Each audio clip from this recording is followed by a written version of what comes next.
Sesaat lagi kamu akan mendengarkan cerita di balik lensa by Panya Foto, podcast audio storytelling pertama seputar dunia fotografi. Selamat mendengarkan ya. Gue ngerasa bahwa bercerita memang harus punya kemerdekaan. Merdeka dalam bercerita itu perlu dimiliki semua orang. Kadang kita perlu punya upaya untuk mencari atau bahkan untuk membentuk jalan kemerdekaan sendiri. Walaupun kita tetap menjadi bagian dari, misalnya lu tetap bekerja di media atau apapun, nggak apa-apa, dan itu sah. Halo, selamat pagi, siang, sore, malam, Sobat Panya. Selamat mendengarkan podcast Cerita di Balik Lensa by Panya Foto. Aku Dian. Gue Nando. Suarakan visualmu. Suarakan visualmu. Kaget gue. Kita belum mengenalkan. Nggak apa-apa, suaranya dulu. Suara dulu, biar bisa menebak-nebak ya. Iya. Kemarin kita rekap nih, udah ngobrol sama Mas Ardiles minggu lalu. 2 minggu yang lalu. Minggu kemarin ngobrol sama Mas Epur. Ada bocoran gak nih minggu ini? Siapa orang yang kita bawa? Tadi kan udah denger kan ketawanya kan? Ketawanya.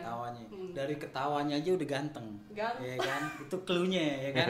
Coba ketawa lagi dong, Mas. Ya kan? Ketawanya aja ganteng ya. Ketawanya ganteng. Jadi mendingan suaranya aja sih sebetulnya. Ya kan? Udah pada tahu belum nih? Waduh, kurang dong. Kurang, ya. Lagi clue-nya lagi apa? Sekarang tuh dia berpakaiannya ala-ala budayawan. Ada. Padahal gak berbudaya. Itu jadi kalau kalian yang ngeh nih di skena fotografi, dia tuh sekarang udah lebih ke budayawan. Budayawan, udah beyond. Beyond. Luar biasa. Konsep kayaknya itu, Mas. Kinsip Tiwil. Langsung aja lah kita. Langsung aja ya. Kenalin siapa ini? Kita ada Mas Yopi Peter. Halo semuanya, apa kabar? Apa kabar Mas Yop? Baik. Baik ya. Selalu baik kalau gue. Ya. Nggak tahu kalau orang lain akan baik sama gue atau enggak. Gua senengnya tuh begitu tuh kalau ada sama Mas Yopi ya. Gimana tuh? Maksudnya kerikil tajamnya ada, cuman humoris juga ada. Humoris juga ada. Benar. Kayak tadi kan jawabannya gue sih baik, nggak tahu orang lain. Anti klimaks ya. Iya kan? Maksudnya ada kan? Gue sih baik, ya gue nggak tahu orang lain nih. Iya benar ya. juga. Bener juga, bener. Baik ya Mas Yop. Alhamdulillah. Oh iya, mantap. Mas, gue kan udah kenal Mas Yopi tuh dari tahun berarti 2012 ya pertama kali. 10 tahun. 10 tahun ya. Nah sebenarnya yang jarang banget orang tahu nih, mungkin orang juga mungkin nggak pernah baca atau apa, awal mula lu Mas Yop. Gua aja kayaknya sebagai temen taunya cuman sedikit gitu, maksudnya awal mula akhirnya lu bersinggungan sama fotografi kali ya Dian ya. Gimana sih Mas awal mula? Karena di short bio-nya juga misterius. Iya. Apa Karena sih short bio-nya Kak Yopi ini tiba-tiba dia nyantumin pernah belajar di Panya, tapi kayak background ke belakangnya kita nggak tahu tuh. Oke. Perjalanannya kita nggak tahu, dia pernah kerja di mana, sekolah di mana, belajar apa, kita nggak pernah tahu. Kita mulai dari sana, Mas. Oke. Jadi, udah bisa mulai atau belum? Bisa. Oke. Jadi gue tuh lulusan diploma D3 informatika komputer. Jadi gue adalah orang yang memang kalau dibilang nggak jenius dalam dunia informatika. Pada akhirnya gue memutuskan untuk untuk bekerja di majalah. Gitu. Dulu nama majalahnya kalau gue boleh sebut merek namanya Garuda In-Flight Magazine. Jadi memang ini majalah yang diperuntukkan untuk pesawat Garuda. Oh, newsletter. Gitu. Itu gue bekerja di sana selama 7 tahun. Wow. Buset, lama. Dari lulus kuliah sampai usia kalau nggak salah sekitar 26 atau 27 saat itu. Gitu. Ya, 26 akhirnya gue memutuskan resign. Tapi gue belajar fotografi justru saat gue bekerja di sana sih, Dok. Jadi karena dulu gue hanya bekerja di bagian periklanan, jadi waktu itu tuh jabatan gue disebutnya advertising coordinator. Jadi gue orang yang memanage iklan-iklan yang masuk dari sales, dari sales, lalu dari agency, lalu sampai end up-nya ke produksi, gitu. Jadi semua tanggung jawab material iklan ada di tangan gue saat itu. Nah dari situ gua itu akhirnya kan setiap bulan kita sebelum majalah itu naik cetak, kita memeriksa dummy kan ya. Nah dari dummy itu akhirnya gue ngelihat banyak foto kan jadi kalau sudah dummy kan sudah campur antara materi iklan dan materi majalah artikel kan.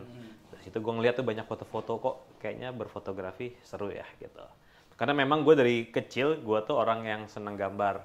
Jadi bokap gue orang yang memang mengajarin gue gambar. Dari gue kecil dari gue TK kayaknya ya. Sampai sempet dulu rumah gue rumah kontrakan kami sempat saat orang tua gue pada pergi, gue mendekor rumah gue tiba-tiba dengan lukisan-lukisan yang kita punya. Ya, jadi memang insting menata visual kayaknya emang gue udah dari zaman itu sih, dari kecil lah kayak gitu. Tapi kan ternyata kenapa akhirnya gue sekolah informatika juga sebetulnya itu kecelakaan sih karena saat gue lulus SMA gue tuh punya impian mau sekolah seni. Tapi karena gue mau kuliah yang ada di kepala gue referensi sekolah seni adalah kampusnya Fernando ini. Dan punten teh harganya tuh lumayan bikin gue nggak mampu kan. Kita sama. Padahal itu nggak bagus-bagus banget sih. Karena nggak ada lagi aja sih. Jadi akhirnya gue meredam ego gue untuk gue ke sekolah yang lain. Terus gue memutuskan ya udah lulus kuliah, ternyata setelah gue lulus kok gue ngerasa memang gue nggak bisa bekerja di field itu sih. Jadi ya udahlah gue kebetulan memang di majalah kayaknya kerja seru, ya udah keterusan tuh gue 7 tahun kerja di sana gitu. Lama juga ya Mas. Iya. Ya? Dan di tahun ke-7 kalau nggak salah, jadi setelah 5 tahun gue bekerja, gue akhirnya memutuskan beli kamera. Jadi saat itu masih zaman fotografer.net. Oh iya, website itu ya Mas. Jadi gue belajar foto dari sana, sempet posting juga dong Mas, yang dapat cabe ya? Dapat cabe. Iya kan? Komen-komennya tuh. Komen-komen. Jadi zaman sebelum ada smartphone itu kami bertemu dengan teman-teman di sana sih. Gue bermainnya di ranah fotografer.net dan Flickr. Dan jangan sedih, gue anak hunting banget. Masih ada nggak sih Mas itu fotografer.net akun lu di akun gue? fotografer.net? Kayaknya nggak tahu ya. Kayaknya website itu sudah take down ya. Terus lucu juga tuh. iya, jadi gue orangnya hunting banget, tapi gue hunting sendirian biasanya. Gitu. Gue selalu mengimajinasikan diri gue sebagai seorang fotografer profesional saat itu, Dok. Jadi saat gue punya kamera, gue ngambil cuti, biasanya gue ke Mentawai. Jadi dulu Mentawai itu belum terlalu kayak sekarang, belum rame. Jadi gue sempet ke sana berempat sama teman-teman gue, gitu. Jadi gue memperlakukan diri gue sebagai seorang profesional fotografer saat itu gitu, so-soan aja. Itu tahun berapa sih Mas Yop? Gue itu kerja di majalah. Gue dari 2014 pokoknya. 2004. Buset, gue masih SD. Gue masih SD. SD gue. Gue SMA lah. Gue 2006. Ya pokoknya 2004 gue lulus, itu langsung gue bekerja di sana 7 tahun. Gokil. Intinya gue resign di usia 26, gue lalu menjadi seorang fotografer majalah sepak bola kan. Sempat ketemu lu. Itu gue tahunnya di situ. Nah, akhirnya gue ketemu Nando, sering ketemu. Terus sebelumnya kita udah pernah ketemu, tapi sering ketemu Nando akhirnya di lapangan sepak bola. Tapi gue cuma bertahan 1 tahun karena gue nggak suka bola. Dan gue berasa ditipu sama tempat gue bekerja dulu, jadi gue tinggalkanlah mereka karena mereka sudah berbuat zolim sama gue. Catat itu ya. Untung udah nggak ada tuh medianya. Udah nggak ada. Udah nggak ada kan? Udah nggak ada dong. Udah Udah bangkrut. nggak ada. Salah satu doanya mungkin Iya. biar bangkrut ya sekalian. Terus berarti ini ya Mas ya, maksudnya visual itu berarti terbentuknya kebantunya karena itu juga. Karena gue sering hunting. Iya sama yang di majalah 7 tahun itu lu Iya. sering lihat foto Sering bagus lihat gitu foto, ya, Mas, ya? terus kayak dulu kan di majalah gue itu kan ada ini kan ya, ada namanya Garuda International Photo Contest. Oh iya. Gitu. Dari situ tuh gue sering lihat, oh ya ampun, jadi gini tuh acara-acara fotografi kayak gitu. Oh ternyata kayak gini foto-foto yang punya visual menarik gitu. Gue nggak bilang bagus ya, visual menarik lah. Kalau bagus kan foto lo. Aduh, egonya jangan dinaikin Mas, jangan. Bagus kan nggak ada ya Mas ya? Kurang atau lebih ya? Kurang atau lebih lah gitu. Jadi dari situ ya udah gue sering hunting, terus ya tuh gue berlagak sok-sok jadi seorang profesional, dan dari perjalanan-perjalanan itu akhirnya gue ngerasa bahwa itu salah satu pelajaran yang banyak gue dapet di luar kelas yang pernah gue ikutin. Kayak di luar PPG, di luar kelas Panya, di luar kelas di luar angkor foto workshop dan lain-lain, dan workshop lainnya sih sebetulnya. Gitu. Oke, berarti dari yang majalah bola next-nya? Aku jadi freelance di usia 27. Wow, sebuah keputusan yang sangat berani ya. Karena freelance. nah, jadi mikirnya saat itu gue mikirnya memang segampang itu sih, karena gue mikir bahwa mumpung gue masih umur 27 deh, jadi udah kayak gitu doang. Maksudnya gue kalau mikirnya kalau kalau gue keluar nanti terus malah jadi terlambat, dan gue belum punya banyak fondasi untuk berjalan dan terbang lebih tinggi. Asik. Jalan lebih jauh ya kalau kata Rara. Berjalan lebih jauh. Nah, tapi yang pas sebenarnya pas di World Soccer itu kan Mas, maksudnya cukup menarik juga tuh, karena tiba-tiba pas gua ketemu, lah lu di World Soccer Mas Yop, iya, sebuah majalah ini. Nah, terus kan lu pernah posting Greg sama Diego Mitchell juga pernah ya Mas? Nah, itu kan kalau kita di skena foto kan tuh orangnya lumayan songong ya. Cuman pas lu foto kayaknya cair gitu. Itu gimana sih maksudnya? Itu kayaknya karena kan saat di pemotretan itu juga gua bekerja dengan satu orang editor namanya Endo. Mungkin lo pernah dengar namanya Endo. Itu teman gua saat waktu itu kita kerja di sana. Dan dia orangnya memang tengil dan komunikatif. Jadi orang-orang yang sulit gini diredam sama dia dengan bercandaannya dia. Pokoknya saat itu, dan pemotretnya juga kan sebentar, jadinya kita harus cepet-cepet catch up lah gitu. Tapi ya itu nggak bertahan lama, gue memutuskan keluar setelah 1 tahun gue bekerja di sana. Kayaknya emang kayak gue nggak ada di sana aja sih, jadi kayak ya lebih baik gue membentuk karir gue sendiri. Gitu. Berarti kita maju ya setelah World Soccer nih, Raya World Soccer Mas. Terus kan akhirnya freelance, terus kita ketemu di PPG nggak sih Mas ya, pertama kali ketemu kan? Ya. Sebetulnya tuh kita gua masuk PPG itu saat gua terakhir masih kerja di Garuda. Oh, di Garuda. Iya. Gitu. Jadi kita sebetulnya udah ketemu di sana, terus akhirnya kita ketemu saat kembali ketemu di lapangan sepak bola itu. Sok paling sport. Si paling sport ya. Tiba-tiba sport. Nah, tadi kan Kak Yopi bilang, gue nggak suka sama bola. Nah, bidangnya apa yang suka? Ini di luar fotografi ya. Apa fokusnya gitu? You name it. Enggak.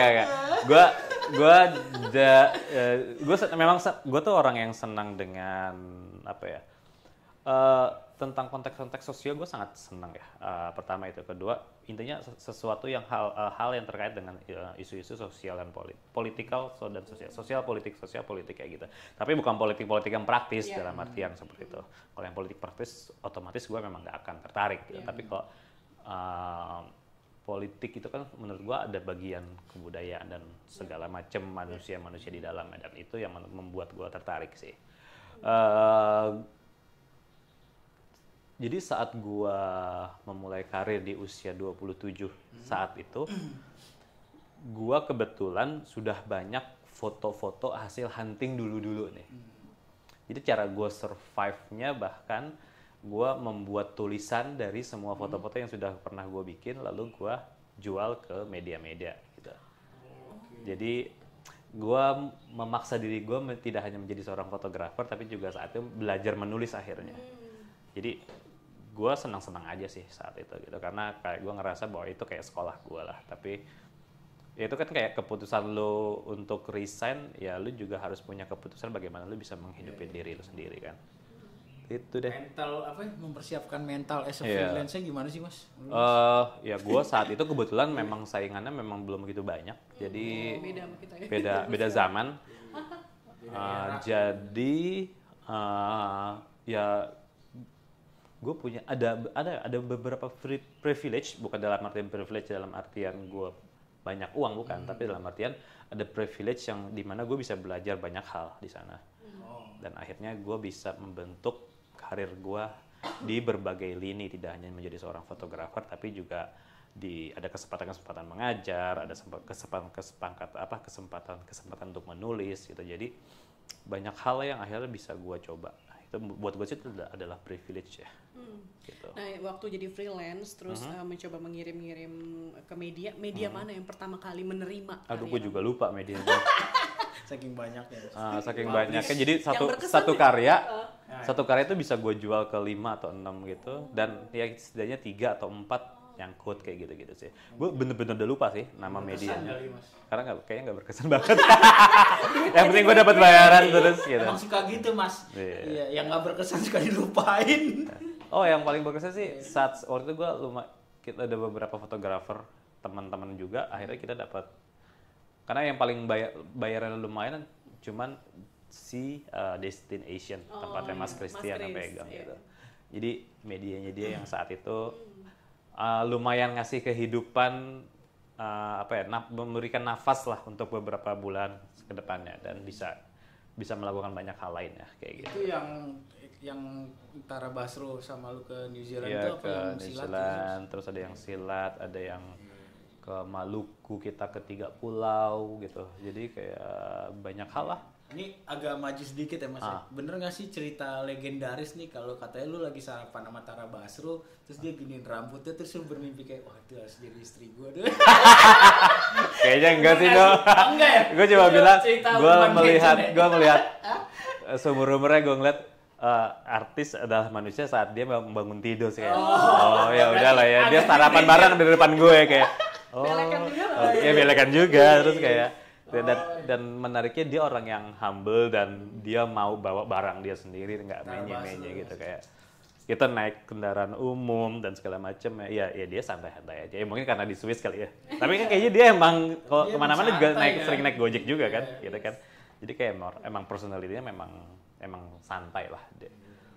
Dan kita orang-orang yang santai juga, jadi kayak inline. Nah, berarti kalau ngomongin destination, berarti Kak Yopi ini mengalami yang namanya dari Lo tadi Kak, sekarang Kang sih. Kak. Oh Kak ya. Kak, cuy. Berarti Kak Yopi itu mengalami yang namanya senjakala media cetak dong. Apa? Senjakala media cetak dari Senjakala.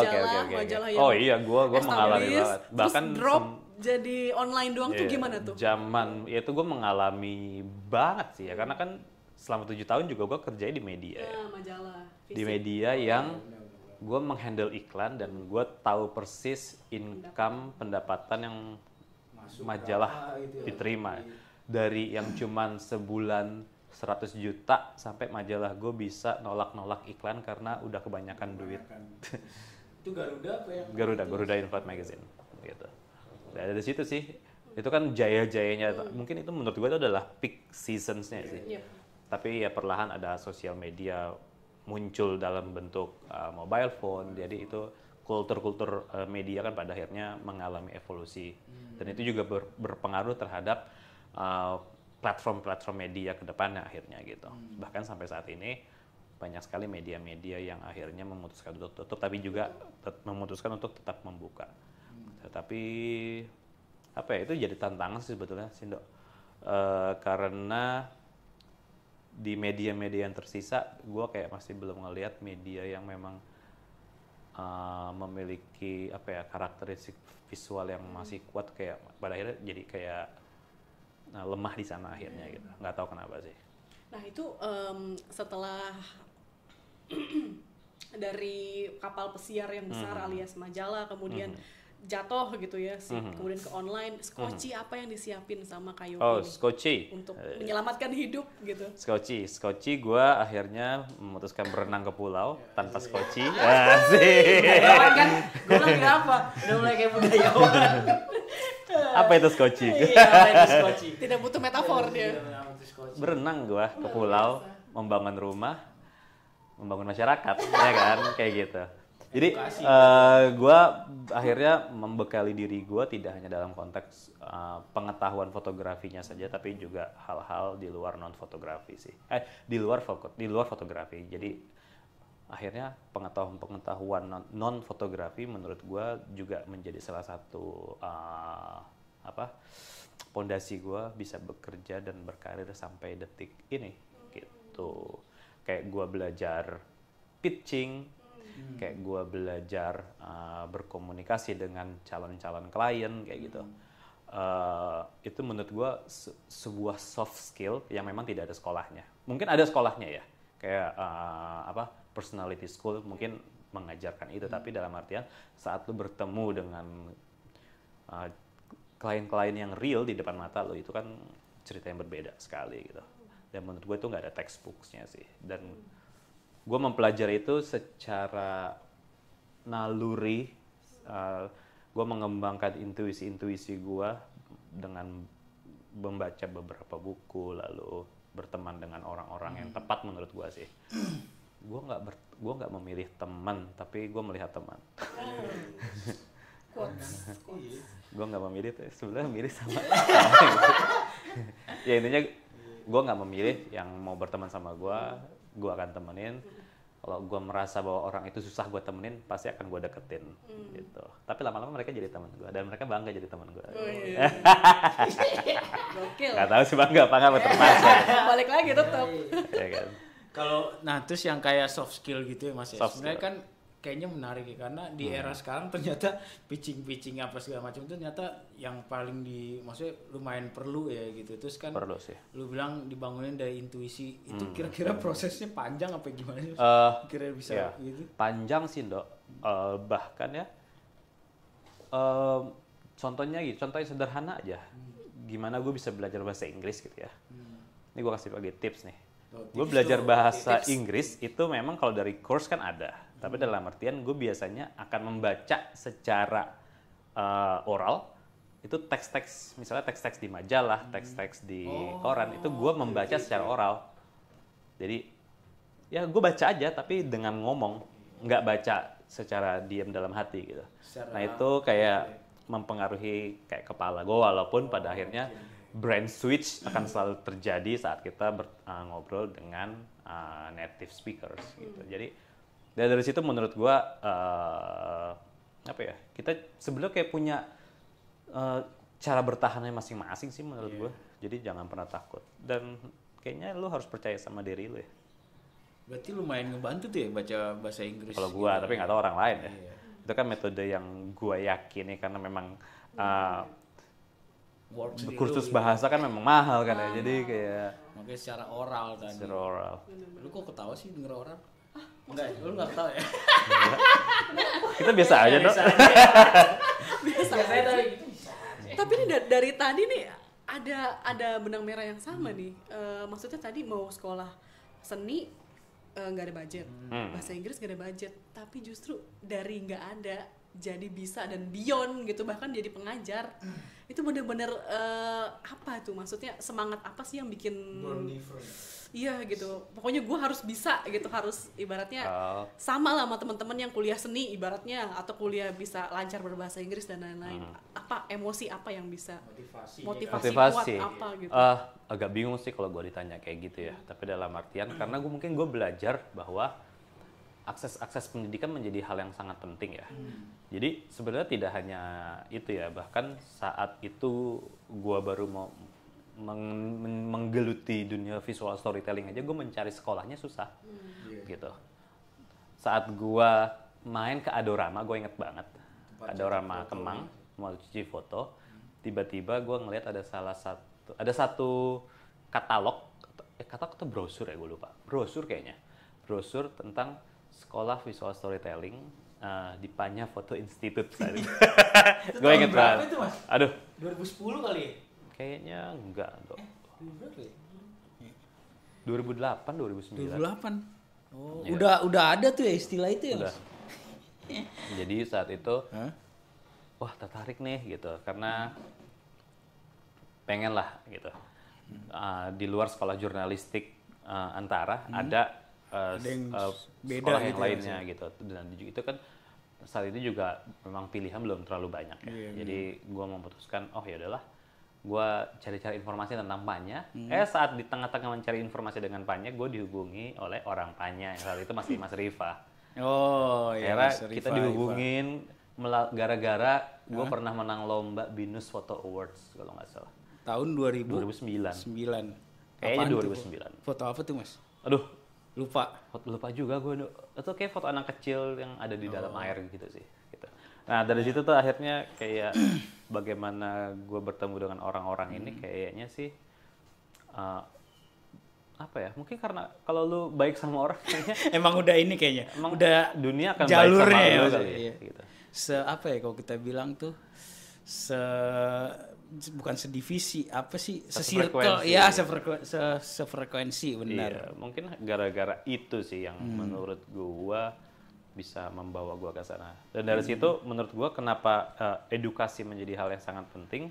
Itu gua jadi memang berangkat dari hal-hal yang sifatnya personal sih.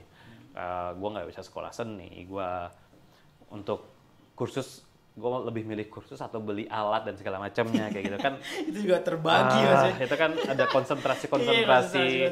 finansial yang Iya, perlu benar. lu pikirkan kan. Jadi akhirnya ya udahlah, kayaknya gue bisa sendiri. Kalau fotografi mungkin memang gue harus belajar di tempat yang benar gitu. Walaupun memang hunting melatih intuisi dan skill lo, tapi kalau dalam ranah pendidikan yang sifatnya storytelling memang butuh ketemu expert sih. Jadi sebelum gua masuk PPG, itu akhirnya gua masuk Panya. Itu akhirnya kan pertama kalinya gua ketemu dengan Sasa Karch. Ya, Dan dari situ banyak hal yang bisa mengubah jalan hidup gua sampai hari ini sih. Dia sebenarnya kayak mengucapkan kalimat-kalimat sederhana aja, kayak kalau lu memang suka bercerita, belajarlah untuk membaca gitu. Dan mencoba mengapresiasi kebiasaan itu gitu. Dari situ gue mengubah kebiasaan gue untuk membaca, karena gue dulu benci banget baca buku atau novel. Akhirnya gue memutuskan untuk membaca novel pertama gue tuh, gue ingat banget bukunya Arundhati Roy yang judulnya The God of Small Things. Dari situlah semua berjalan, nggak tahu tuh kayak ada sayap-sayap yang tumbuh di belakang. Aja. Sulit benar kata Anda, budayawan Budayawan ya. ya. Merangkap sastrawan juga nih lama-lama. Sastrawan. Tapi sebenarnya kalau misalnya Mas Yop kan karyanya tuh di gua tuh nempel banget ya. Yang gua suka kayak Saujana Sumpu tuh. Bener-bener gua ngeliat, wah gila sih. Maksudnya bisa fotonya bisa begitu, maksudnya bisa ini. Nah, cuman mungkin orang yang nggak banyak tahu tuh proses penciptaan karya lu yang ini Mas, yang tawuran itu Mas. Maksudnya ketika lu dikelilingi 9 fotografer dokumenter murni, terus lu bisa kayak mau dengan ide kayak gitu, prosesnya gimana itu Mas? Karena gue ngeliatnya juga, wah ini different banget nih. Well, I was different though. Sombong kan? Gak. Jadi sebetulnya tuh gue ngerasa bahwa bercerita memang harus punya kemerdekaan, udah itu aja sih Dok. Karena memang mungkin saat itu gue freelance, gue punya privilege merdeka dalam bercerita gitu. Tapi gue ngerasa bahwa memang merdeka dalam bercerita itu perlu dimiliki semua orang gitu. Nah tapi kan merdeka dimiliki semua orang, tapi kalau negaranya nggak support gimana? Atau kadang kita perlu punya upaya untuk mencari atau bahkan untuk membentuk jalan kemerdekaannya sendiri. Walaupun kita tetap menjadi bagian dari, misalnya lu tetap bekerja di media atau apapun, nggak apa-apa, dan itu sah-sah saja menurut gue. Misalnya, making money gitu. Iya, why not gitu, dan kenapa tidak? Kalaupun memang gue juga nggak pernah bilang bahwa lu harus menjadi freelance untuk sukses. Bahkan untuk sukses pun lu masih bisa untuk bekerja di media mainstream, bahkan bekerja di dua kaki pun, dan nggak apa menurut gue. Jadi kayak hal-hal kayak gitu sih, balik lagi ke individunya ya. Kalau menurut gue mereka nyaman aja ya, kenapa tidak gitu. Jadi menurut gue kemerdekaan dalam bercerita itu yang menjadi jalan ninja gue kayaknya sih Dok. Jalan ninja. Set. Gokil. Jalan ninjanya Jalan itu. ninja. Ini sebelum kita masuk ke ke pas lu keterima di Job Sword dan lain-lain Mas. Akhir-akhir ini tuh enggak akhir-akhir ini setahun belakangan tuh kan mulai akrab sama IG story ya Mas. Dan IG story tuh lu kan lumayan salah satu yang lumayan menghibur nih. Lu emang sehumoris itu ya Mas. Gua enggak. Sisi lainnya nih. Iya, sisi lainnya nih. Karena lu lumayan menghibur nih IG story lu Mas. Gua nggak tahu sih. Kenapa ya? Gue tuh kalau serius mungkin saat bekerja doang sih. Oh, gitu ya. Oke. Jadi misalnya kalau lo ngeliat gue di field, di kerjaan, gue seriusnya kayak orang nggak pernah nggak pernah kerja gitu. Serius banget, sekaku itu gue. Tapi kalau sudah lagi lowong dan segala macam, gue nggak tahu kayak didikan gue ketemu orang kali ya. Jadi bahkan di rumah pun gue jarang bercanda sama orang rumah gitu. Iya, gue kadang-kadang itu hal-hal yang instan aja. Mungkin memang saya humoris mungkin. Iya, karena pengalaman gue mentoring sama Mas Yopi gitu ya, beneran fresh banget gitu. Cuman ketika lu lagi sequence ya lu serius gitu. Cuman setelahnya bisa konyol banget gitu. Iya, karena menurut gue itu mungkin cara gue itu karena pendekatan kayak gitu tuh gue selalu terapkan saat gue ada di lapangan sih Dok. Jadi misalnya dalam artian saat gue ketemu orang gitu. Saat gue ketemu orang, gue selalu serius, tapi juga gue selalu menyisipkan hal-hal yang personal sama mereka. Itu kan hasil lu meriset ya, supaya mereka bisa menerima gue secara utuh gitu. Kadang-kadang butuh guyonan-guyonan yang sifatnya sangat lokal, atau mempelajari dad jokes, karena kadang beberapa orang usia yang gue temuin adalah orang-orang yang usianya jauh di atas gue dan segala macam gitu. Bahkan untuk ketemu anak-anak kecil pun gue harus mempelajari cara mereka bisa cair tuh kayak gitu kan. Untuk cair kan lu butuh bercandaan kan. Gitu. Ilmu teater banget loh ini. Iya. Teater ya gue. Teater banget loh ini. Kelihatan pinter padahal dia. Iya. Tahu ngomong sama A itu gimana porsinya, A gimana porsinya. Wow. Nah, Kak Yopi kalau untuk background, Peters itu marga bukan sih? Oh jadi bukan. Kepo ya. Bukan. Itu menarik sih. Gue tuh tahu sejarah nama gue saat gue memasuki usia 30 tahun. Iya. Jadi baru 8 tahun ini gue baru mengetahui kenapa nama gue ada Peternya. Jadi bokap gue itu zaman dia muda, bokap gue itu adalah alkoholik. Wah, dia namanya Agus Teller dulu kalau dipanggil. Serius. Bokap gua namanya Agus Teller di tongkrongannya. Itu di Pejaten tuh. Pasar Minggu. Pasar Minggu ya. Salah satu orang ya anak-anak nakal lah zaman mereka gitu ya. Terus gua lahir, gua dikasih nama Yopi Karisma. Kayak penyanyi dangdut kan? Kayak nama motor ya? Iya, kayak nama warteg gue. Karisma Bahari ya? Iya, kan warteg Karisma gitu. 24 jam. Iya, gue kata, untung gue sakit saat itu. Gitu. Untung gue nggak jadi pakai. Jadi dalam kultur budaya Jawa, kalau lu dikasih nama lu sakit, lu harus diubah nama lu gitu. Jadi kayaknya bokap gue tuh dia bilang dia ngasih nama gue saat dia masih baru sadar dari mabok dan saat itu mau ngadain upacara apa sih selamatan ya. Iya, kitanan. Bukan berapa hari gitu yang akan dikasih nama gitu. Ya, pokoknya selamatan lah, ada selamatan gitu. Bokap gue baru ngasih namanya di detik itu saat dia baru pulang ke rumah, dia baru ingat kalau akan ada acara selamatan. Oh, mabok kayak basian. Basian, terus dia, ini nama anak lu siapa nih? Yopi udah nggak boleh ya pakai karismanya ya. Akhirnya dia kayak Yopi Peter Gonzales. Ada Gonzales lagi. Gitu. Itu berarti bener ya nama lu ada Benar. bener ya? Tapi gue memutuskan, jadi ya itu menarik tuh. Kenapa akhirnya gue mengeliminasi Gonzalesnya, karena gue nggak suka pertama. Kedua, orang akan lebih mudah mengingat kalau cuma pakai Peter doang kan. Itu gue memutuskan menggunakan nama Yopi Peter itu saat gue mulai sosokan menjadi fotografer dok. Jadi saat gue belajar kamera, siapa yang nama gue ya? Oh, Yopi Peter aja deh. Gitu. Kayak gitu. Karena emang gue pernah denger emang nama ya lu ada Gonzales Ada itu bener Gonzales, ya. ya. Tapi karena gue sadar di muka gue nggak cocok ya cuy. Jadi kayaknya kalau Yopi Peter kayak lebih oke sih. Ya udah. Soalnya ada penyanyi Angel Peter itu orang Iya kan, Ambon. orang Ambon kan. Gua Orang pikir Belanda. bahwa gue orang Ambon. Tapi bukan ya Mas ya? Lu Bukan. Bahkan itu namanya sangat Belanda kan sebetulnya kan. Iya.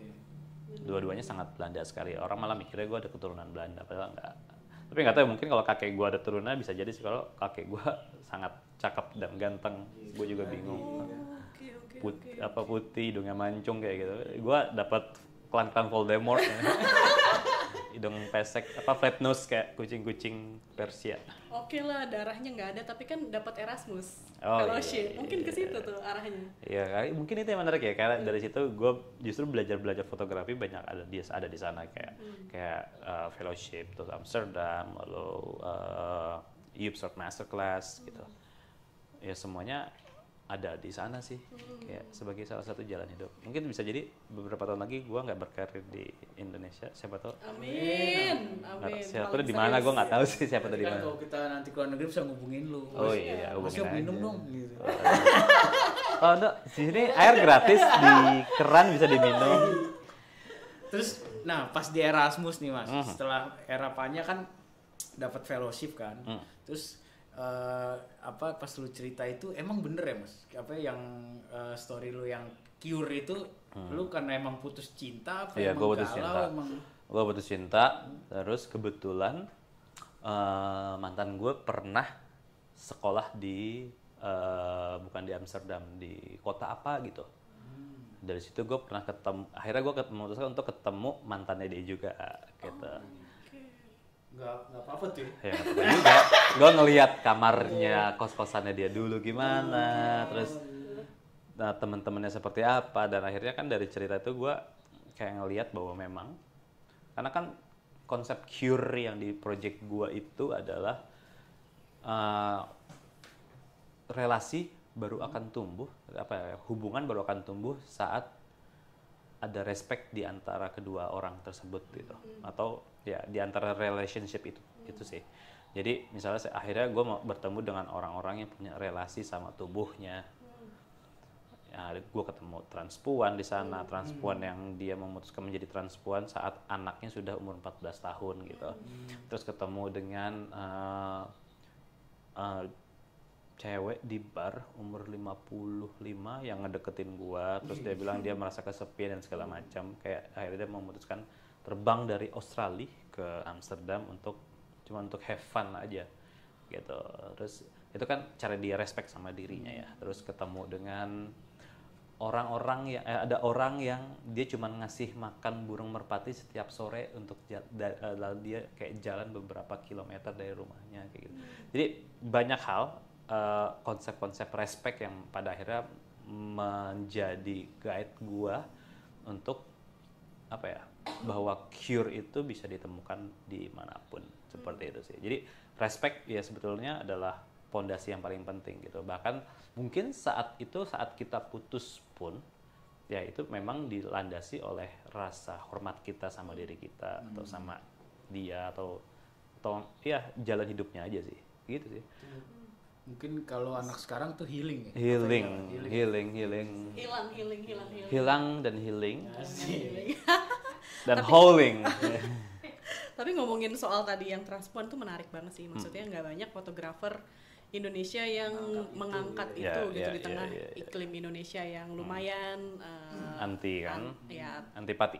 betul sekali, antipati dan juga patriarkis tentu saja. Nah itu gimana tuh? Pertama berani untuk memfoto itu, mengangkat isu itu. Kedua apa alasan? Sorry. Semprotan hantu. Ada semprotan. Itu kenapa berani? Kedua, kenapa kamu berpihak gitu sama teman-teman minoritas? Ya, buat gua sebenarnya tidak hanya transpuan yang dalam artian mereka dalam ranah minoritas gitu. Jadi menurut gue hal-hal minoritas bisa dimiliki siapapun, bahkan gua pun atau kalian pun atau siapapun di sini sebetulnya kita bisa menjadi minoritas di masyarakat yang sangat mayoritas ini gitu. Dalam kasus cerita transpuan ini menurut gua karena dulu tuh gue inget banget saat gua kecil di komplek rumah gua itu nenek gua sering beli minyak tanah yang penjualnya dulu kan kalau minyak tanah jualnya dorong pakai gerobak ya, gitu ya.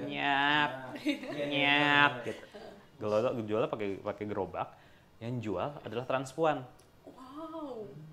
Dia rambutnya panjang, gue masih ingat banget namanya Mbak Ningsih. Gitu. Rambutnya tinggi dan menariknya katanya sekarang masih sehat gitu, walaupun usianya sudah 70-an gitu. Jadi itu jadi momen dimana gue ngelihat bahwa saat kecil gue punya memori tentang transpuan. Karena memang kami sering melihat dan kami sering beli gitu, bahwa transpuan pun saat itu gue mikirnya transpuan kerjanya hanya di salon, tapi si Mbak Ningsih ini memutuskan bekerja di ranah yang berbeda, ranah yang memang sangat maskulin sekali gitu, sangat maskulin lah, butuh tenaga dan segala macam gitu ya. Bukan berarti perempuan nggak bisa bekerja di ranah itu ataupun transpuan juga nggak bisa di sana itu, tapi dalam artian pekerjaan-pekerjaan semacam itu memang saat itu atau bahkan saat ini selalu didominasi oleh kaum laki-laki gitu. Jadi menurut gue itu memori pertama gue, dan dari situ juga saat gue belajar foto, karena mungkin kalau dulu gue belajar foto itu gue selalu berangkat dari ranah-ranah yang sifatnya eksotisme, sesuatu yang eksotis aja. Jadi gue ngelihat orang Mentawai, ngelihat Waisak, ngelihat apapun, ngelihat transpuan pun selalu dari sudut pandang yang eksotisnya. Mereka berbeda gitu. Padahal kan itu kalau gue lihat dari sekarang, yaitu cara pandang yang sangat salah. Meliankan. Karena gue sudah mengalienasi orang-orang ini, dan buat gue itu salah. Tapi nggak apa-apa, karena itu karena dulu gue belum ada referensi kan, dan beruntung sekarang sudah berubah cara melihatnya, dan gue merasa bahwa gue selalu yakin sih bahwa fotografi itu adalah suara ya, dan suara yang kita ciptakan itu bisa menjadi hal yang membantu subjek-subjek gue ini, atau bisa jadi ini jadi menciptakan stigma buat mereka gitu, kalau tidak dikemas dengan baik dan benar gitu. Dan akhirnya kenapa cerita-cerita tentang orang-orang yang hidup di zona-zona ini penting untuk diceritakan sih, karena mereka juga nggak tahu kan, mereka kan juga butuh support system untuk menceritakan hal-hal yang tidak pernah atau tidak bisa ditemukan gitu oleh orang-orang manapun. Tapi ya memang kalau dulu mungkin gue selalu bekerja, selalu memikirkan dampak yang akan muncul buat gue. Tapi semakin usia bertambah kali ya. Terus pertama itu, yang kedua, gue melihat ada urgensi yang sangat penting. Contohnya dalam kasus cerita transpuan ini ya, pasti kalau lo membuat cerita tentang transpuan atau cerita-cerita lo memiliki bentuk support terhadap kaum minoritas, lo seakan dianggap menjadi bagian dari mereka gitu. Padahal nggak begitu juga sih. Istilahnya you don't have to be an orangutan to make a story about orangutan. Lu cuma butuh menjadi orang yang punya empati aja sih. Itu doang, modalnya cuma empati doang menurut gua sih. Lu nggak perlu menjadi orang Jawa untuk bercerita tentang kerajaan Jawa. Lu nggak perlu kok, cuma butuh rasa tertarik pertama, ada ikatan emosional dan personal. Kedua, yang terakhir ya memang butuh empati yang tinggi aja sih.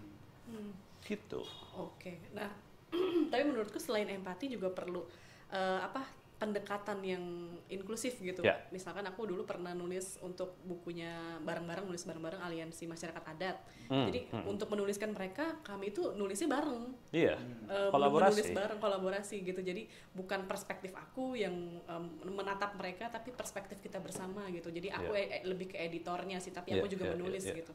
Nah kalau kamu sendiri proses kreatifnya gimana tuh? Nah kalau yang jadi di beberapa project aku sebenarnya, mungkin ini yang membentuk aku menjadi pribadi yang nggak bisa bekerja di dunia apa ya, seperti teman-teman jurnalistik yang kerja di harian ya. Karena kalau di harian kan memang mereka dituntut untuk bekerja satset cepat untuk dapat foto langsung produksi gitu. Gue mungkin nggak bisa di ranah seperti itu, karena jadi akhirnya gue melihat bahwa mungkin kekurangan gue nggak bisa di ranah itu ya. Gue ngelihat bahwa cara kerja gue ternyata memang cocok diterapkan di cara kerja yang seperti ini gitu, bercerita yang sifatnya slow dan reflektif sih menurut gue. Pada akhirnya gue melihat subjek-subjek gue ini tidak hanya sebagai subjek, tapi juga menjadi teman-teman diskusi sih, teman diskusi dan teman-teman kolaborasi akhirnya gitu. Jadi misalnya kayak dalam contoh transpuan ini gitu, bahkan pendekatan yang gue gunakan memang portraiture pertama, kedua pendekatan yang sifatnya sedikit fashion, karena gue pengen melihat diri mereka dalam ranah-ranah juga yang berbeda gitu. Walaupun gue memotretnya di sekitar mereka, bahkan ada yang di kamar, ada yang di rel kereta, ada yang mereka baru mau berangkat ngamen segala macem gitu. Intinya sebelum gue memotret, gue selalu bilang, lu mau direpresentasikan seperti apa sih, gitu. Nyamannya. Karena jangan sampai ada kekeliruan dan lain sebagainya gitu. Dan dari situ juga gue menyertakan concern letter, itu penting.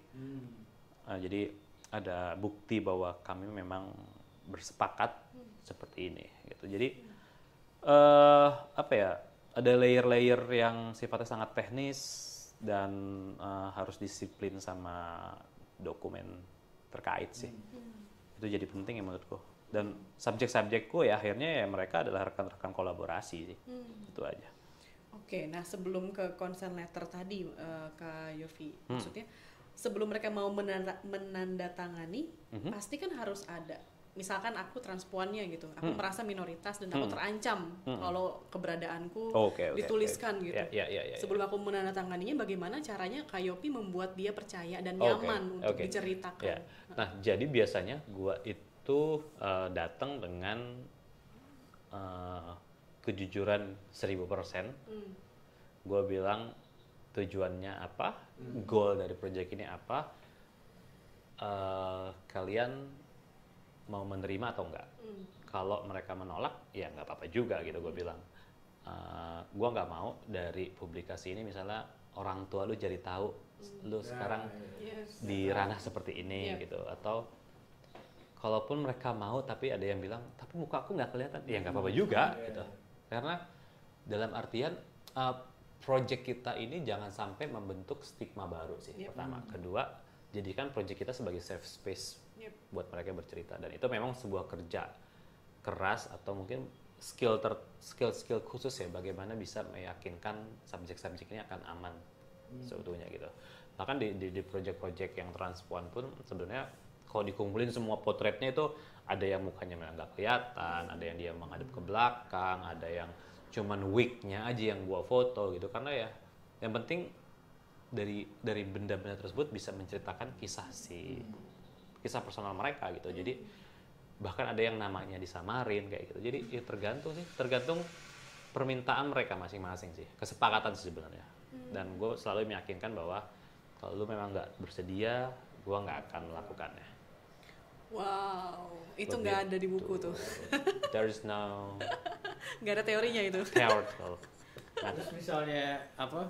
Setelah itu mas, ketika mereka dipublish gitu, apalagi yang di Nat Geo gitu, sebuah media yang memang berpengaruh juga gitu, reaksi pertamanya mereka gimana mas? Ketika mereka senang karena selama ini cerita mereka itu apa ya, hanya sesuatu yang ya mereka lokalisasi kayak gitu-gitu ya. Tapi dalam artian yang membuat cerita gua mungkin menarik adalah gua menawarkan perspektif baru dari cerita gua. Karena kan saat COVID, lalu ada isu apa sih yang terkait COVID? Ya udah gua mencoba melihat dari isu sudut pandang transpuan. Lalu kenapa transpuan dan COVID?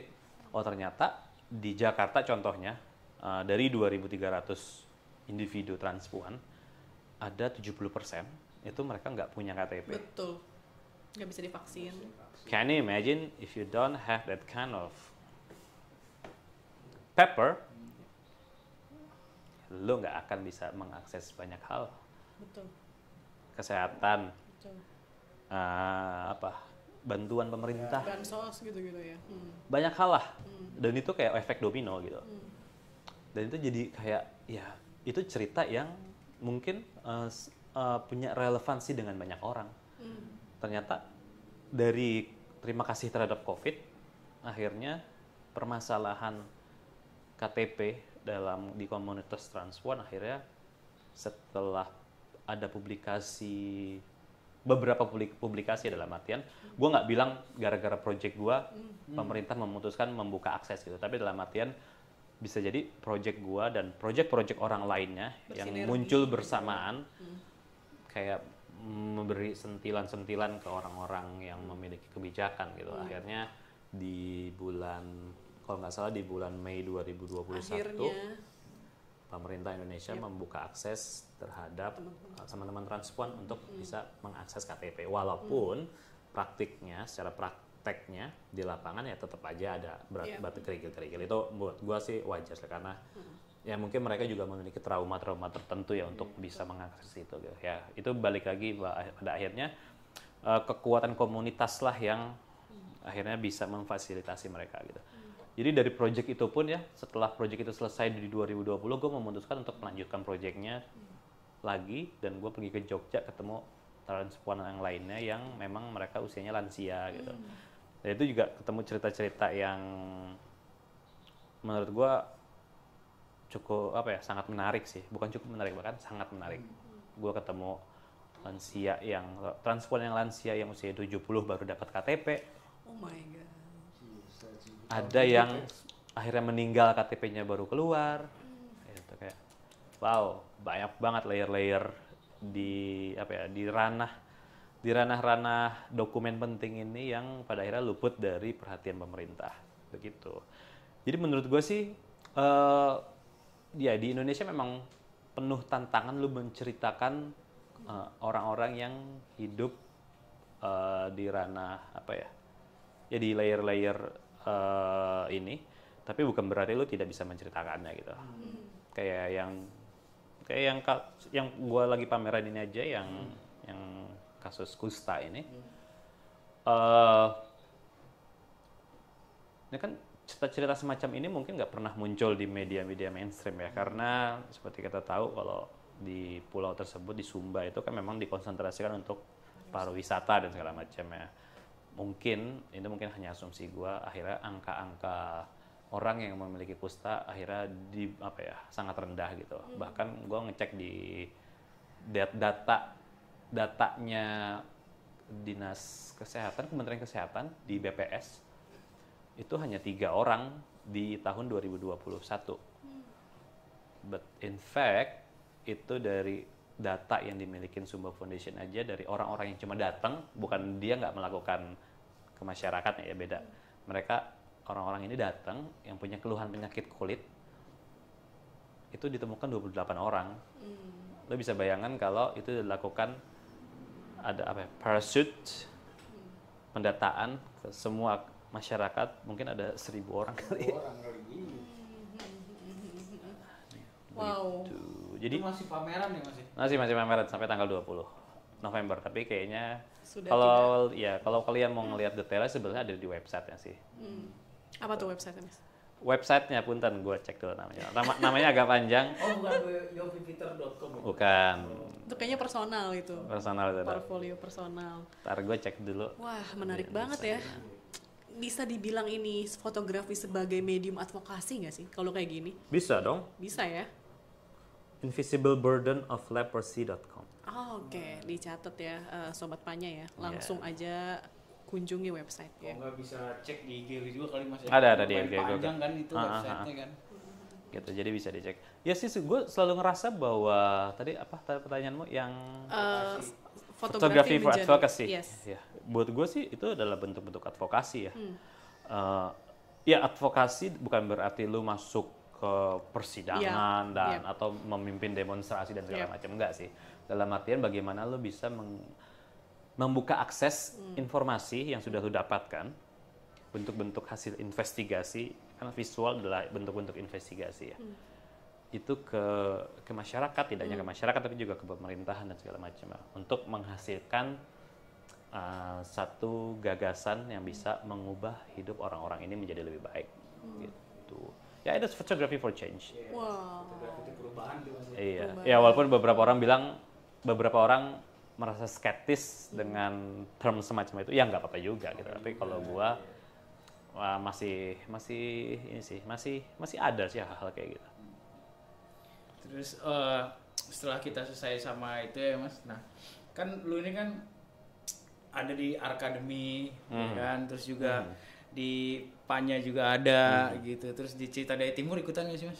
Ikutan, maksudnya energi lu sebesar itu ya buat ngajar ya Mas? Because I work out like every time. Enggak, maksudnya emang maksudnya energi lu untuk membagikan apa yang lu punya tuh. Karena yang gue dapat gede banget loh.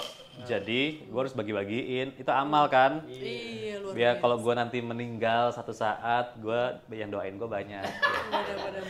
Amal jariah. Iyalah. Jangan hanya minum-minum. Ya kan berbagi dong. Balance.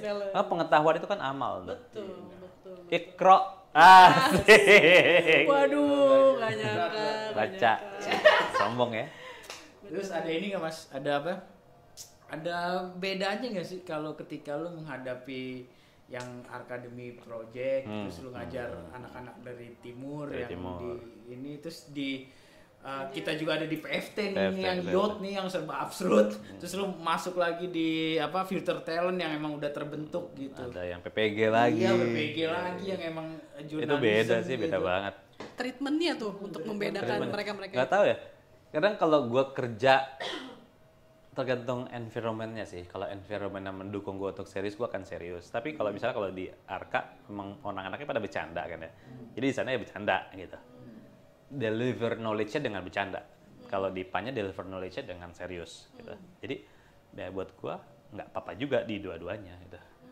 Kayak bunglon kan. Gitu. Tapi maksudnya gimana sih lu ngadepin misalnya? Ngadepinnya? Kayak di PPG kan lu berhadapan sama fotojurnalis gitu kan. Lu harus bisa membentuk diri lu sebagai orang yang terkesan lu punya pengetahuan besar aja sih, Dok. Oh, ternyata itu kuncinya. Iya. Tapi dalam artian kan lu membaca, misalnya peserta-peserta ini punya cerita ya yang akan mereka ajukan. Ya lu mempelajari cerita-cerita mereka atau setidaknya lu tahu hal-hal yang terkait sama isu-isu mereka gitu. Jadi satu saat mereka bertanya, lu udah punya jawaban. Bahkan sebelum mereka bertanya pun, lu bisa memberikan banyak suggestion gitu. Itu ikro lagi tuh. Asik. Tapi Siraman rohani nih. kalau dari lu Mas, yang paling menarik yang mana tuh? Maksudnya apakah PPG sih. PPG. Iya. Malah PPG. Why? Why? Karena pesertanya kan memang jurnalis yang bekerja rata-rata untuk media mainstream gitu. Ini sebagai bentuk langkah gua mengubah skema fotografi di ranah-ranah yang memang bekerja di profesional sih gitu. Ya mungkin gua nggak bisa jadi ketua apa, dan memang gue juga kayaknya nggak mau sih jadi ketua apa gitu. Nggak, kayak gue nggak bisa. Paguyuban fotografi Indonesia ya atau apa. Gue kayaknya majelis. Kayaknya gue nggak bisa, gue kayaknya nggak bakat. Mungkin itu cara gue mengubah skema-skema itu dengan pengetahuan yang gue punya. Kan apa ya? Menurut gue sih pengetahuan yang gue punya beberapa bisa diaplikasikan ke orang-orang ini gitu. Gitu gitu dong. Tapi penting banget ya, maksudnya dulu sebelum di Panya ya, gue 5 tahun kan jurnalis. Bagaimana, gue pun sekolahnya jurnalistik gitu. Di kampus maupun di profesi itu sama sekali nggak ada training gitu ya, khusus misalkan menulis berita secara inklusif, critical thinkingnya nggak digali. Jadi menurut gue orang-orang mentor-mentor seperti beliau inilah. Beliau. Tua banget. Pakai W ya, Beliau. Beliau inilah yang maksud gue yang bikin salah satunya menurut gue punya impact gitu ya. Kalau di jurnalis kan ada AJI gitu. Gue pernah bikin liputan yang cukup inklusif karena belajar di AJI gitu. Karena kalau di media mainstream, jurnalis independen.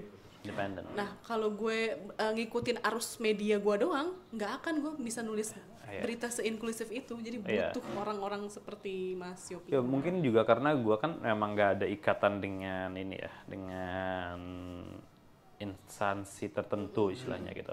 Jadi gue ngomong apa, gue nggak ada rasa bersalah sih. Kayak aduh nanti perusahaan gue akan seperti ini nggak ya gitu. Bahkan di kelas yang mereka berasal dari media-media mainstream pun gue selalu meyakinkan bahwa apakah cerita-cerita semacam ini akan membuat hidup lo akan lebih sulit atau gimana nih. Gitu. Kalau membuat hidup lo semakin sulit dan ribet ya jangan. Gitu. Oke, wow. Gila, daging semua ini isinya. Daging. Sudah 1 jam. Wow. Sobat Panya dengerin kuliah umum dari Mas Yopi, dosen kita ya. Kalau terakhir nih Mas, kan kita tahu ya. sebuah prestasi yang bergema dan menggelegar luar biasa nih, ya kan? Ketika lu akhirnya menjadi juri di kejuaraan dunia fotografi jurnalistik, ya kan? Iya kan? Tuh, mungkin terakhir ya, lu gimana sih Mas, ceritain sedikit lu mengkurasi itu namanya yang nama-nama ya mungkin nama-nama besar, nama-nama berbakat kayak gitu. Nah, kita kan nggak tahu ya prosesnya. Kalau proses kreatifnya, proses berpikirnya, pertimbangan-pertimbangan apa tuh yang pertimbangannya banyak sih. Pertimbangan secara konteks pertimbangan ya. Pertama, gua harus mengeliminasi konflik of interest sih. Karena gue dari Indonesia dan dan submission dari Indonesia cukup lumayan mendominasi. Dan walaupun gue nggak melihat sama mereka, tapi dari karya mereka gue bisa mengenalnya. Ya kalau memang tidak bisa bertemu dengan standar yang gue punya atau yang di penjurian punya, ya gue harus mengeliminasi. Sesederhana itu. Gue harus menutup mata sih. Tapi dalam artian itu juga harus profesionalkan. Tapi kalau ada yang memang karyanya bagus dan layak diperjuangkan, gue akan memperjuangkan. Bahkan banyak jurnalis yang gue perjuangkan saat itu. Jurnalis yang namanya, dan bahkan mereka juga kayaknya bekerja di media-media mainstream. Ya gue berjuang untuk bisa mereka lolos, tapi kan ada layer-layer tertentu yang akhirnya mereka memberi keputusan lainnya. Tetap masuk, tapi dalam artian, oh ini akhirnya nggak bisa dan segala macam gitu. Selalu ada kuota-kuota sih kayak gitu. Dan pertama, yang kedua, dalam konteks visual mungkin itu juga jadi tantangan, karena nggak tahu, either tantangan atau sebuah informasi gitu. Jadi lu bisa memetakan nih, kalau dari Indonesia mostly bentuk visualnya kayak gini. Gue nggak tahu apakah ini hasil hunting bareng atau pola pendidikan, kurikulum atau metode kerja yang perlu diperbaikin, gitu. Itu lagi kayak ada kemerdekaan dalam bercerita yang masih belum utuh mereka lakukan, gitu. Makanya merdekalah dalam berkarya. Asik. Itu closing statement ya. Closing statementnya luar biasa. Kalau lu gak merdeka dalam berkarya, karya lu kayaknya akan gitu-gitu. Ya mau jadi mediocre juga nggak apa-apa juga sih. Ya nggak apa-apa ya, pilihan ya. Pilihan mau jadi orang yang berguna buat diri lu sendiri nggak apa-apa. Mau menjadi orang yang berguna buat komunitas rentan pun ya nggak apa-apa juga. Hidup kan memang adalah pilihan. Semuanya tergantung kita masing-masing ya. Iya. Apa terakhir Mas tadi, merdeka? Ya, merdekalah dalam berkarya. Gitu, closing ya. Sebuah clear statement. Kalau lu nggak merdeka, kayaknya lu akan dijajah terus sama sistem yang ada. Betul. Wah, itu aja tuh, merdeka dalam berkarya ya, sobat-sobat Panya ya. Yes. Berarti itu sudah terbukti ya dari lulusan-lulusan Panya ini luar biasa semua ya. Iya. Ada Kak Yopi, ada Anda, Alhamdulillah. ada Nando, luar biasa. Semua akan Panya pada akhirnya. Iya, kayaknya ya. Semua akan Panya pada waktunya. Panya pada waktunya. Panya pada waktunya, catat ya semua fotografer ya. Semua akan Panya pada waktunya. Oke. Ya, tunggu aja di sana, di luar sana. Pas dengerin, apaan sih nih? Pas ngomong apaan sih sampai daftar. Gini, apaan sih nih Panya nih? No, teleponnya berapa sih? Lagi ngotak asa ya dia. Banyak tuh sering terjadi di kota besar ya. Banyak kota besar ya. Oke. Karena Panya tumbuh cinta kan ada kayak gitu ya. Banyak tadi ya. Mas Edpur salah satunya kan sudah membuktikan. My forever. My forever partner. Gokil. Oke. Mas Ada Yop. lagi? Kak Ada Yopi? Yang ingin Nggak ada sih. Nggak ada, itu aja. Oke, luar Makan biasa. enak aja. Jangan lupa ketawa ya. Iya, jangan serius-serius banget. Karena ternyata Mas Yopi ini serius banget, gila. Tadi kita episode kemarin ketawa-tawa mulu. Sekarang lumayan serius loh gitu. Serius. Filosofis ternyata di balik karya-karyanya. Iya. Mas Yopi emang balance sih. Kalau gua kenal. Jalan. Lu belum kenal. Nanti ya. Baru 3 kali ini ketemu. Waduh. Gua nggak sebalance dulu.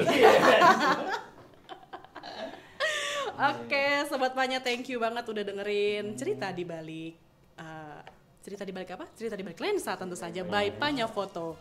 Dian pamit.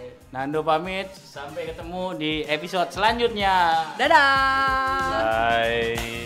Hai Sobat Panya, terima kasih sudah mendengarkan podcast Cerita di Balik Lensa by Panya Foto. Nantikan terus episode selanjutnya, mengudara setiap 2 kali dalam sebulan di aplikasi Noise. Tetap berkarya dan jangan lupa suarakan visi